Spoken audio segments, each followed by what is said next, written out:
spiritual goddesses. I'm Nicole Eaton, author of Rock Your Soul, the Down-to-Earth Guide to Mastering Your Mind, and soul coach. My specialty and what I love to do is help people find their power and reconnect with their personal power through mind mastery and energetic alignment. So I'm so grateful that Kara invited me to talk with you guys today about just learning your energy as an empath, making it more productive, and allowing that to help fuel your intuition. So I hope you're ready. Grab a cozy blanket because it's Sunday, and who doesn't need a cozy blanket on a Sunday?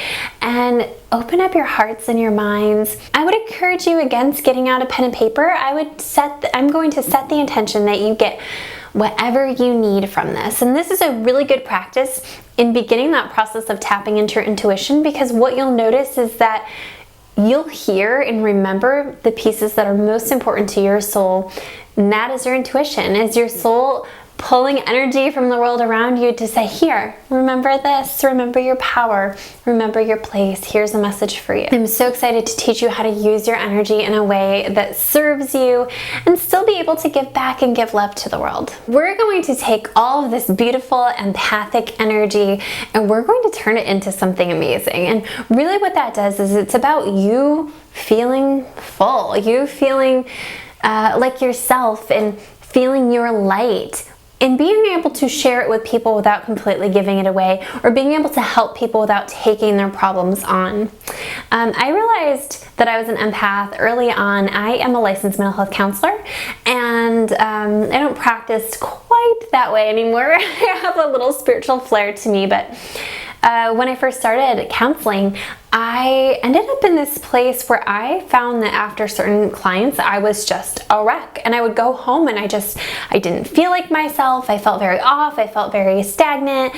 I was picking fights with my husband, like just weird stuff. And I realized at one point that I was taking on their energy. I was mimicking things that I was experiencing with them at home. And I remember thinking, God, that's so strange. What do I do with that? And I started to learn about energy, and I started to learn how do I hold my own light and share it with people without having to pull in their problems, without having to experience the hardships, to experience the, just the tough emotions of it. Being an empath simply means the ability to read the energy around you. That non-tangible energy, some people call it vibes, some people call it, just a feeling, a gut feeling. So this is about being able to understand what that is, understand where it's impacting you, being able to separate from sources that drain your energy or are negatively impacting your energy, and really reclaiming and reestablishing the fullness and power of your energy. And when you do this, when you feel like you are, just in your power, when you are feeling full of light and love, that is when your vibration is in such a beautiful place, to manifest all the things you could ever want, but also to get into a space where you're so close to divine energy. Your energy is so high and so light that it's almost the same as divine energy. That beautiful light and love and that pureness, the closer you are to that, the easier it is for you to receive intuition. And when we're intentional about that, we pull in this beautiful intuition, because when our energy is high and light, we pull in all positive things. And we can be intentional about that. We can set the intention for that, or we can just play around and see what happens. So you might notice that you're an empath if you've ever been around somebody and then your mood changed directly after experiencing them, talking with them. Maybe you have a friend that came over and was super sad, and then you felt sad when they left. Maybe it's just an experience of crying during a movie. That's empathic. Or walking into a room and having two people that were definitely fighting, but there's no visible evidence. You just can feel it, like something is not right. Or even just knowing when a friend or family member is off. That is all empathic ability to, and being an empath is just a gentler word for being an intuitive or being psychic. Some people might have a hard time with that word, but being intuitive, because basically what you're doing is you're pulling that energy in and processing it. What is this? What is happening? What does this mean? And your intuition kind of steps in. It's like, oh, something's not right here. This person feels sad. This person feels off. This person feels like they're having a bad day, or just something's not going well for them. And as a light worker, as an empathic person, we want to fix it, right? So you might notice you might be like the school counselor here. Everybody is coming to you, your friends, your family, your loved ones. You attract people who've got issues like magnets, right? Not always. Sometimes we are surrounded by amazing people too, but a lot of times people who are feeling a little dark gravitate towards the light. And sometimes they pull us down into the dark with them. So we have to be very mindful of who we let in our lives and how much time and energy we donate to people who aren't willing to help themselves. That's going to be an important one. So I assume that if you're watching this video, if it's found you and setting the intention that this speaks to you, that you are indeed an empath, that you do have those, feelings about things, or feelings when you're in the room with somebody and you just maybe even know what kind of person you're sitting in front of. Maybe you are really good at knowing when people aren't being honest with you. Maybe that's your empathic ability. But when we're an empath, we actually pull not only feelings and sensations, so you can actually pull physical pain. Some empaths have experienced things like, having their child break their arm and then feeling just pain shooting down their arm until the child heals. And it's really incredible that we can so closely entrain ourselves, because that's really part of what's happening, is that our cells entrain to match what's happening in our external environment, and then it fires the same neural receptors in our brain as if it's happening to us. So we can often feel physical sensations. We can feel, I think most commonly, the emotional sensations. We can feel and sometimes pick up other people's thoughts about things, or, I was just gonna say that, those moments.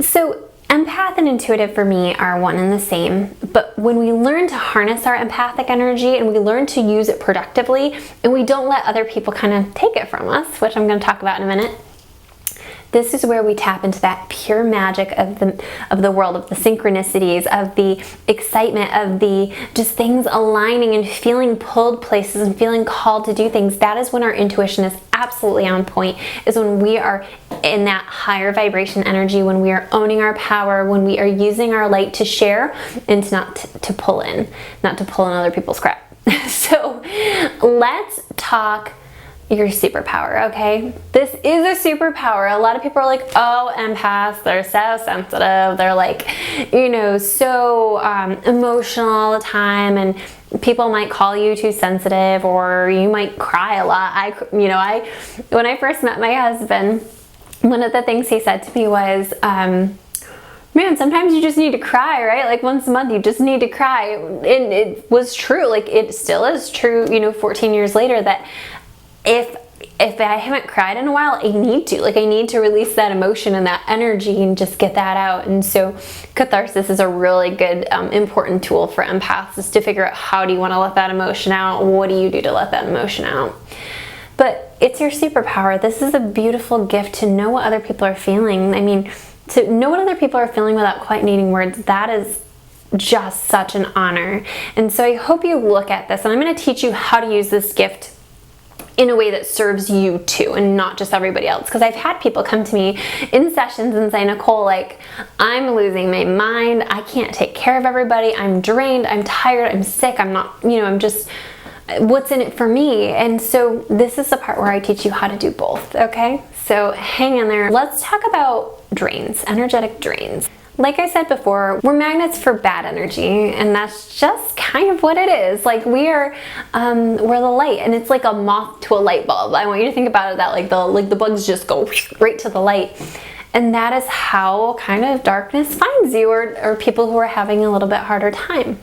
And we can give our light without taking it on. A lot of times we carry the burden of other people's stuff.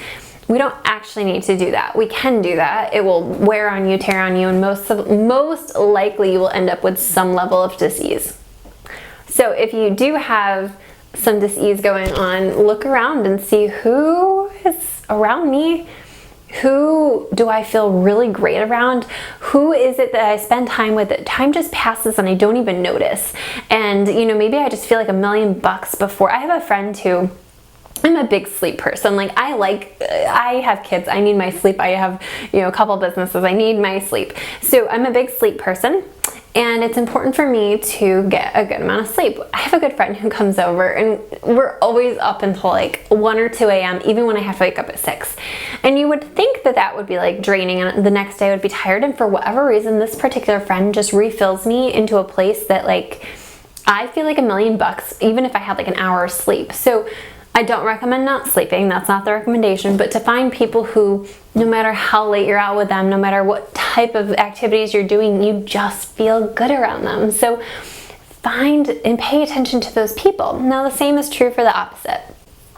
Pay attention to the people who you just feel drained after, who you feel tired, grumpy, irritable, where you feel just like you want to crawl on your skin, whatever that is. Pay attention to the people who bring you down. And empaths are kind of targets for toxic relationships because we understand and we feel like we know people's potential and we see it.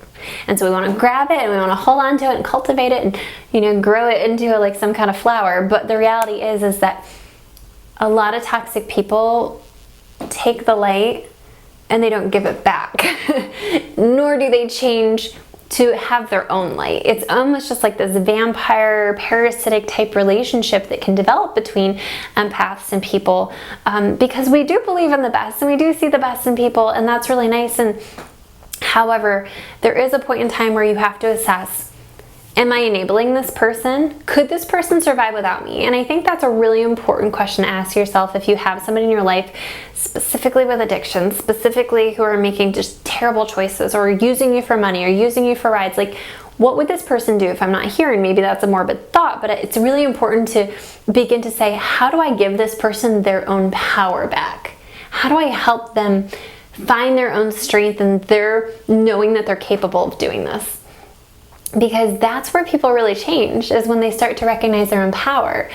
And when we do it for them and we give them, all we have, and we take their power away. And I know that's not the traditional way of thinking about it, but I want you to begin to think about a time where you had to figure it out on your own.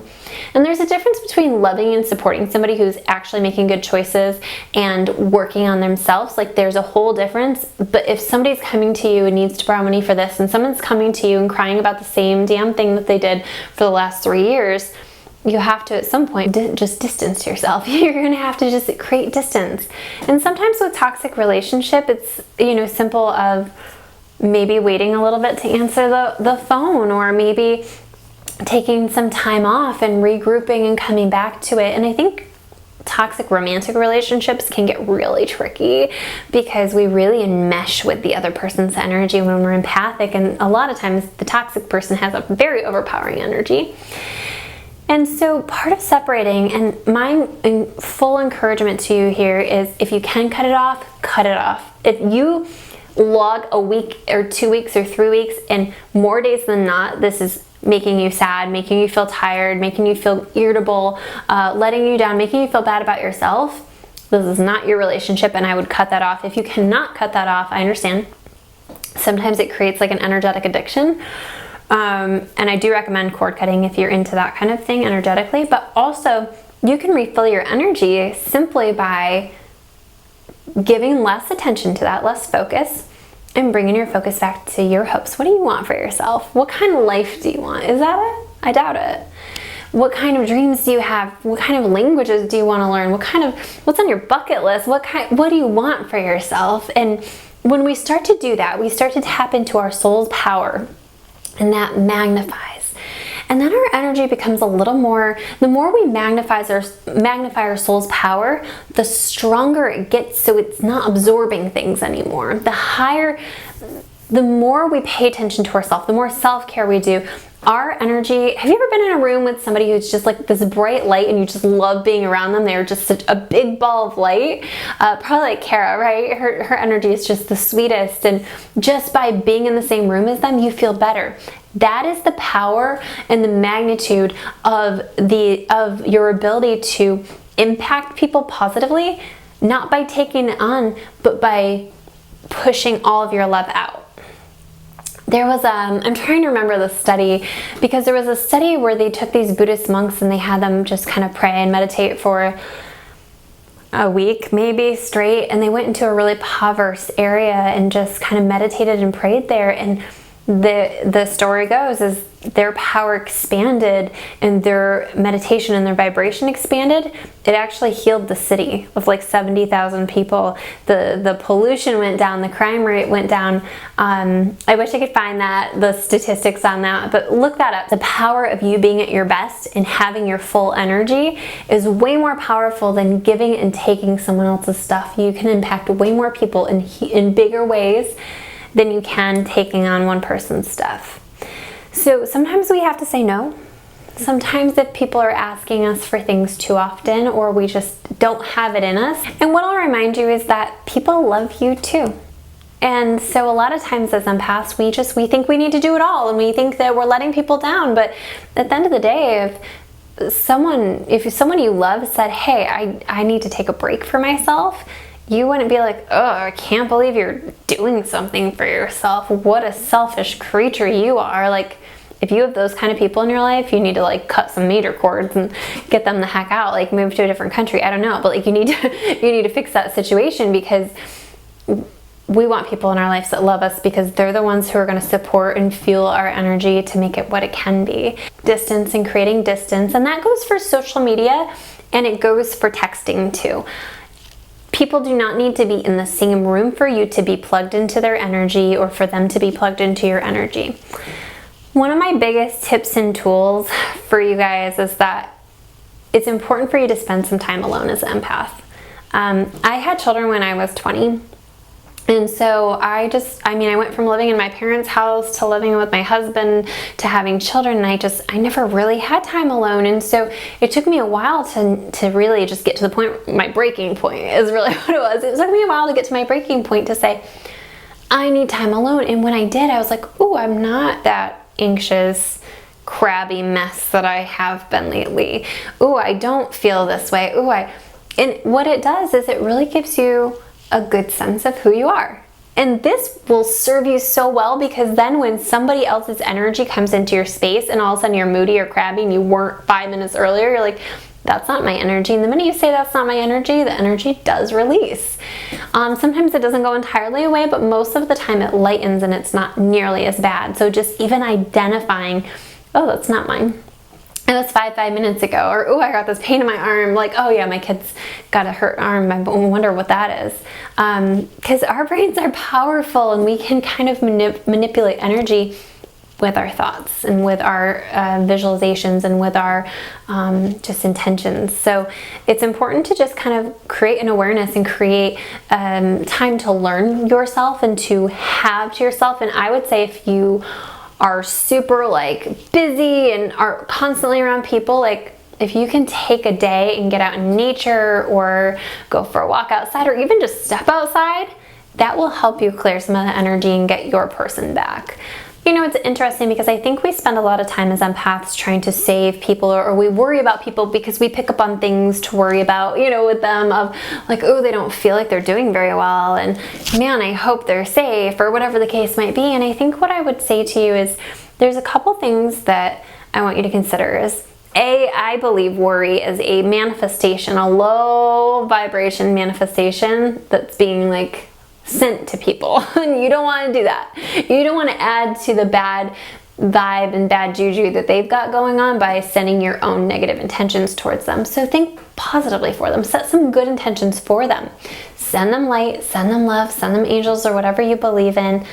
But be mindful that worrying isn't helping or serving or doing anything for anybody in this situation. And that sometimes we have to just let it go, hope for the best, do what we can, but send our love and send our light and take a step back. So it's important to be mindful of who you're around. It's important to be mindful to set boundaries when you need space, or to create distance, whether that's mental, emotional, or physical, or maybe it's just putting your phone away and stepping away from social media for a while. So I know this is on social media, but just something to be mindful of. If you feel like you've been overwhelmed or things are negatively impacting you, you might take a break for a little bit. The other thing we want to do is we want to watch our thoughts. And we want to watch our thoughts because as much as we can have negative impact from external people, we can also have negative impact internally. And being an empath, your energy will like snowball quick, probably quicker than anybody else. The cool thing is we can be very intentional about what energy we pull.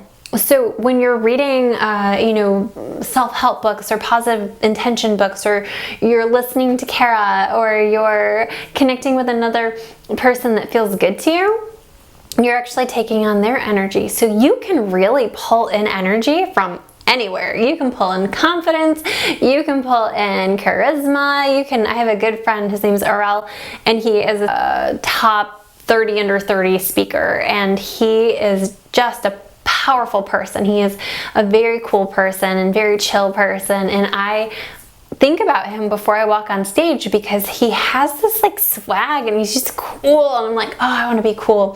So I think of him and pull that energy in, or I listen to something he's done and it's just like, this is your superpower. This is where your superpower becomes intentional, because you get to decide whose energy you want to be in, and that will change your energy. So as an empath, it's important that you do protect yourself by surrounding yourself intentionally with the people, the books, the music, the anything it is that makes you feel good. So whatever it is that makes you feel good, you have to be intentional about surrounding yourself with that, with the people. I like to listen to like Gary Vee when I wake up in the morning, because he's just to the point, get things done, let's go, no BS kind of person, and I take on that energy very easily just by listening to him. I feel very inspired. So I think for pick and choose what feels good to you, who feels good to you, what messages do you like to hear, what makes you feel powerful, and that's going to be intentionally pulling that.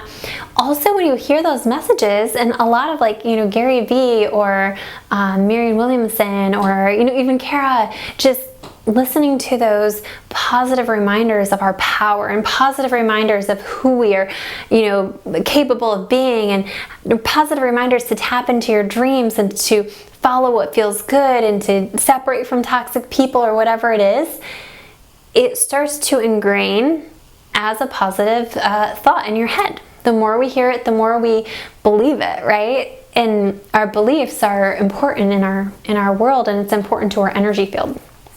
So you can actually manipulate your energy field through what I call manifestation writing. I do a manifestation letter, and I create a template kind of for myself, which I want to give to you guys as a free gift at the end of this little session. I will let you know how to grab that free manifestation template to get going. This template is a lifesaver. It is something that totally changed my life. It changed where I am in life. I don't know if I would have even wrote a book without it. It's just something that has made me reflect constantly on what it is I want and go after it. So how I do this is I write a letter to the universe and I say thank you for everything I want to happen. And as I start to worry about things, because I'm human and that happens, I'll just kind of shift into that space and I'll just write a letter to the universe. I'll date it for tomorrow and I'll write all the positive things that happened today. If it's a specific situation I'm worried about, I'll write how I want that to go as if it's already happened, and I'm just writing a thank you note for it.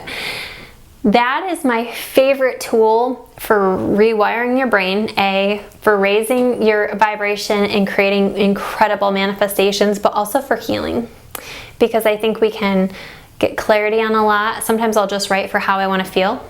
Because if you're in a good vibration, you feel good, you're attracting good things. So you can I also write for energetic protection. So some people do, we'll talk about ways to protect your energy at the end, but some people do, all of these energetic protections, but honestly, I just write for it, and that's been a game changer, because I believe that the universe answers manifestations and listens to what I have to say. So I think that that's a really powerful tool for especially anybody who likes to write. I like to handwrite it. I love cursive writing, and I think it's a really powerful way to create your world. Another important thing with being an empath, so be mindful of your thoughts and what you're thinking. Negative thoughts will drain your energy, absolutely drain your energy. Positive thoughts will make you have more. So be intentional through the manifestation letter, which again, I'll let you know how to get the template at the end of this, and how to get in touch with me in case you have any questions.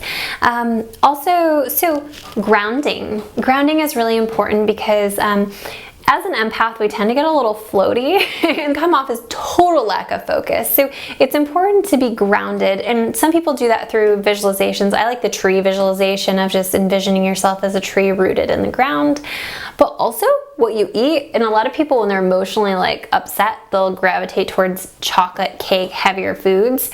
That actually grounds you. You can do that with healthy things like protein, but that's why our souls kind of know we need, like when you need chocolate, you need chocolate. So our souls kind of know that we kind of have to bring that down and bring our energy back down so we can be centered. So we can actually do that through being intentional about protein, especially in the morning. That'll help you kind of navigate your day and feel more in your body, feel more alert, focused, and attentive. So the biggest way you can preserve your energy, other than being mindful of your thoughts and collaborating with your brain to tell it what you want it to do and want it to see, and to eliminate or, at least reduce the amount of negativity in your life through monitoring what people, places, and things make you feel better.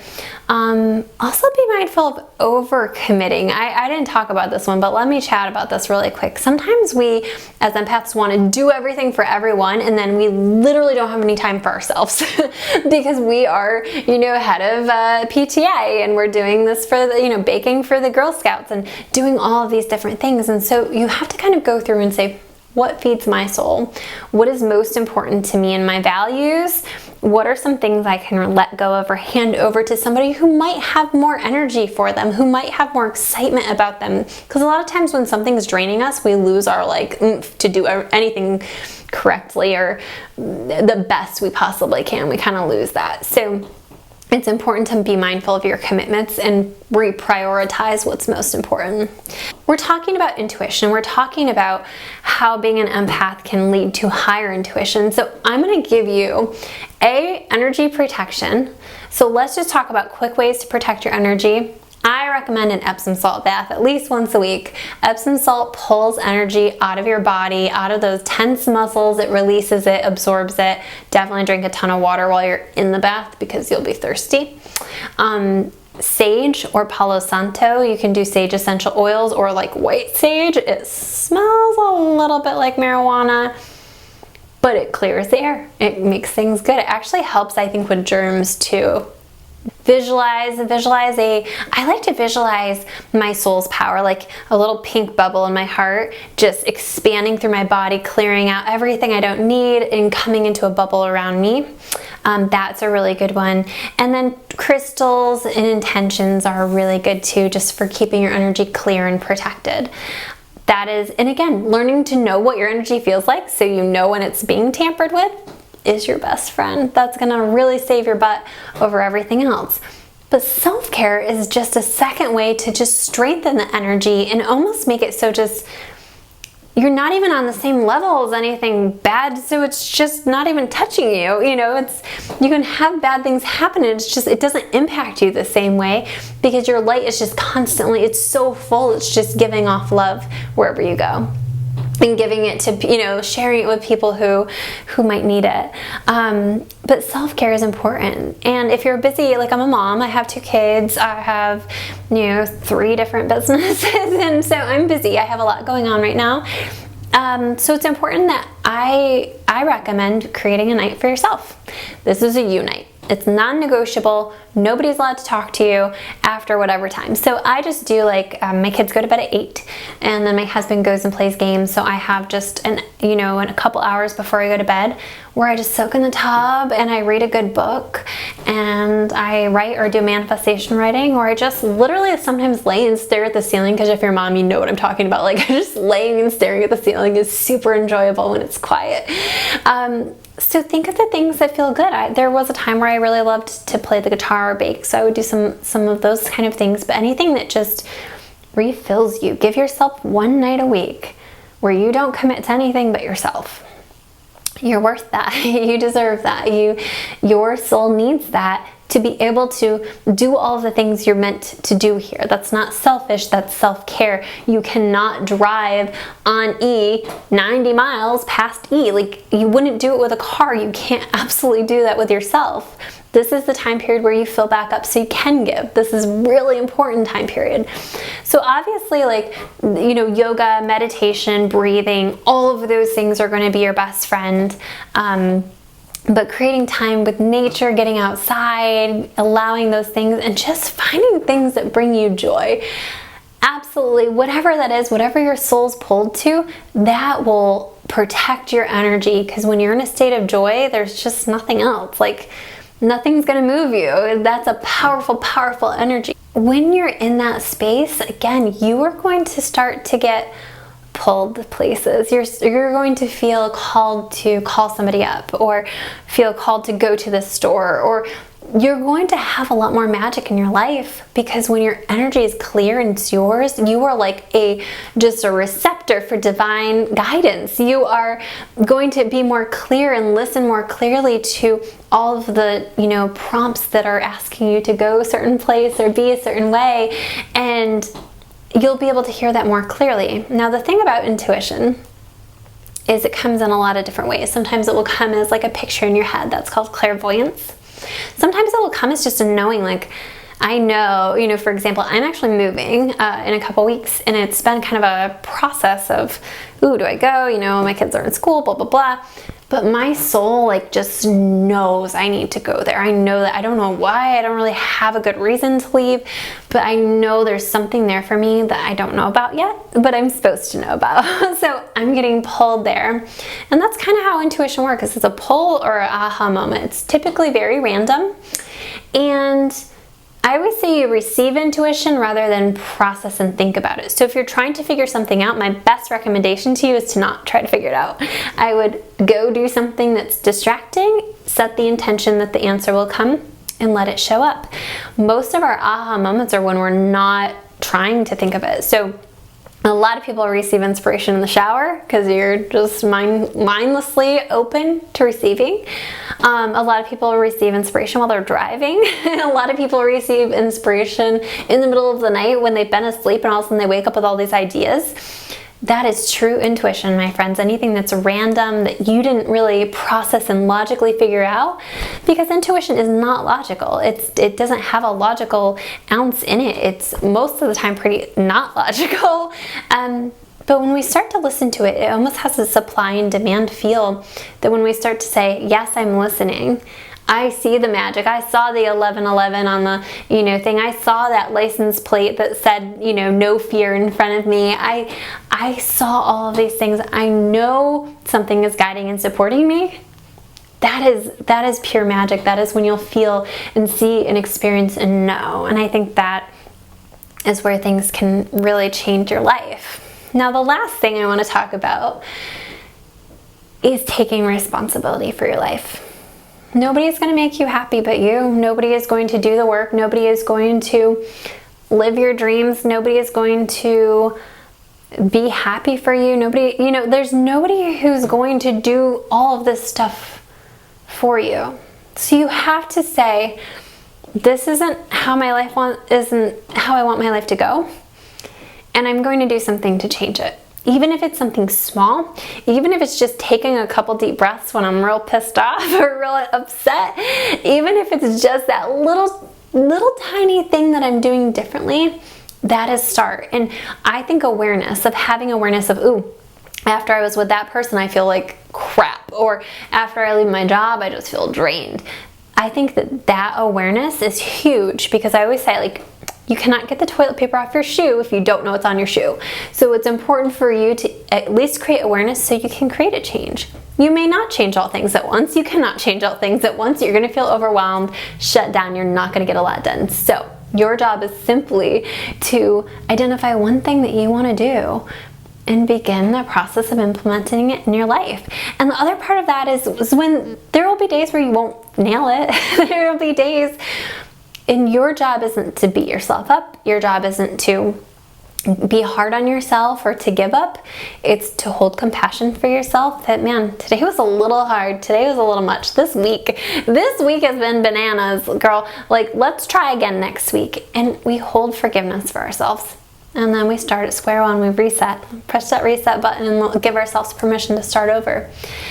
And again, that will connect you to your intuition, and intuition is really what drives all of the divine life choices that we have.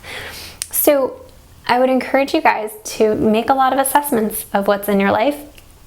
Head on over to my website, NicoleEaton.com. There will be a little pop-up for you to fill out your email address, and that will give you a free gift. I will send you a free gift of manifestation template to help you get your mind right, to get your manifestations right, and just getting you manifesting things a lot more quickly, and just reprogramming some brain stuff that we got going on, because our brain's super automatic. It does what it wants.